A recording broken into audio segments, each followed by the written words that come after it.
Assalamualaikum warahmatullahi wabarakatuh. Selamat pagi anak-anak kelas 6. Apa kabar kalian hari ini? Semoga selalu sehat walaupun belajar dari rumah. Ketemu lagi dengan Bu Eli. Hari ini kita akan belajar PLH kelas 6 semester 2 tentang jenis-jenis tanah. 1. Pengertian tanah.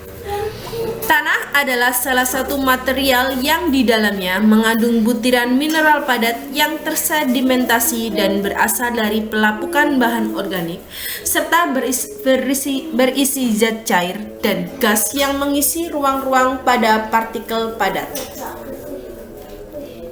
Jenis-jenis tanah. 1. Tanah humus. 2. Tanah pasir. 3. Tanah aluvial. 4. Tanah potzolit. 5. Tanah vulkanis. 6. Tanah laterin. 7. Tanah mediteran. 8. Tanah organosol. Kita bahas satu persatu. 1. Tanah humus adalah tanah yang terbentuk dari pelapukan daun dan batang pohon.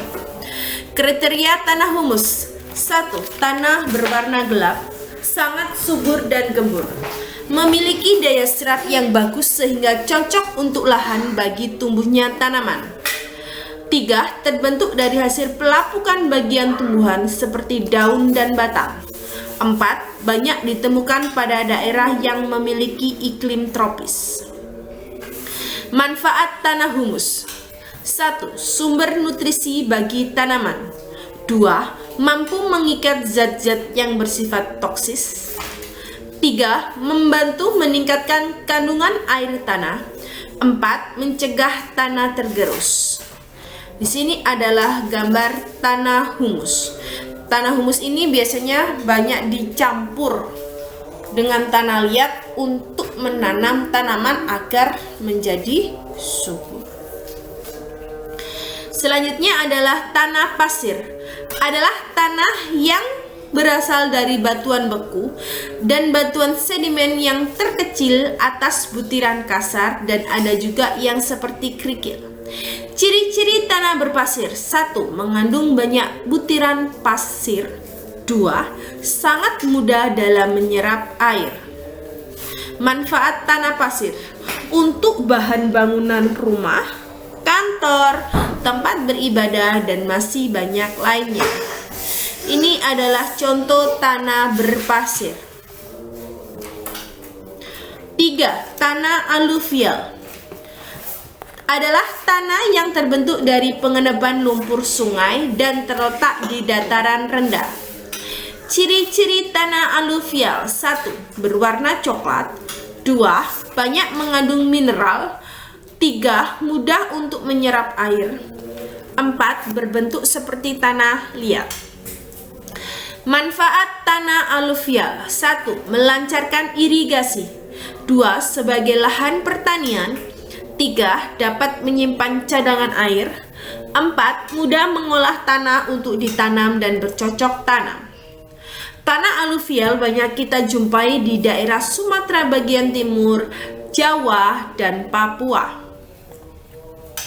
Contoh gambar tanah aluvial. Selanjutnya adalah tanah potzolit.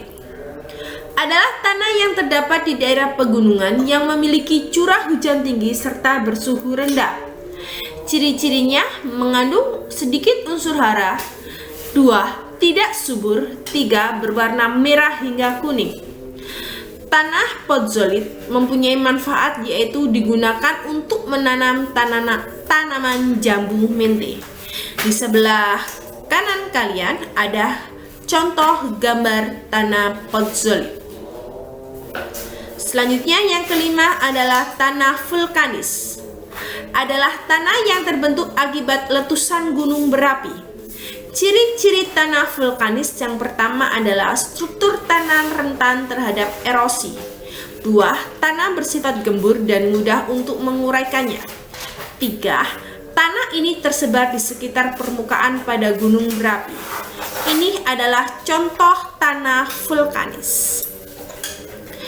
Yang keenam adalah tanah laterit. adalah tanah yang kehilangan kesuburan dan unsur-unsur hara karena larut terbawa air hujan hingga dengan intensitas yang tinggi. Manfaat tanah literit adalah 1. Mengandung bahan organik, 2. Mudah menyerap air, 3. Tanah berubur tua, 4. Hanya dapat ditanami tanaman tertentu seperti jagung, singkong, kopi, coklat, kelapa sawit, dan palawija. Yang ketujuh adalah tanah Mediteran. Adalah tanah yang memiliki tingkat kesuburan yang rendah dan terbentuk dari proses pelapukan batuan kapur. Ciri-ciri tanah Mediteran. 1. Tanah induk berbentuk batuan beku berkapur. 2. Mengandung banyak senyawa karbonat yang tinggi. 3. Warnanya merah kekuningan atau abu-abu. 4. Tekstur tanah lempung dan memiliki sifat asam. Selanjutnya, yang 8, tanah organosol. Adalah tanah yang kurang subur untuk ditanami tanaman. Tanah organosol terdiri atas 2 jenis, yaitu tanah humus yang sudah kita bahas tadi, dan yang kedua adalah tanah gambut. Tanah gambut ini adalah tanah yang memiliki ciri-ciri kandungan unsur haranya rendah, kurang subur, dan sangat asam. Untuk warna dari tanah gambut itu kebanyakan gelap atau coklat kemerah-merahan atau coklat tua. Untuk manfaat tanah gambut itu sebagai lahan pertanian, dan tanaman yang cocok untuk ditanam di tanah gambut adalah kopi, kelapa sawit, karet. Demikian penjelasan Ibu tentang jenis-jenis tanah. Untuk soal, anak-anak kerjakan soal 1-10, tulis di buku tulis, kemudian kalian kirim ke Wapri Ibu untuk Ibu koreksi. Terima kasih, selamat mengerjakan. Wassalamualaikum warahmatullahi wabarakatuh.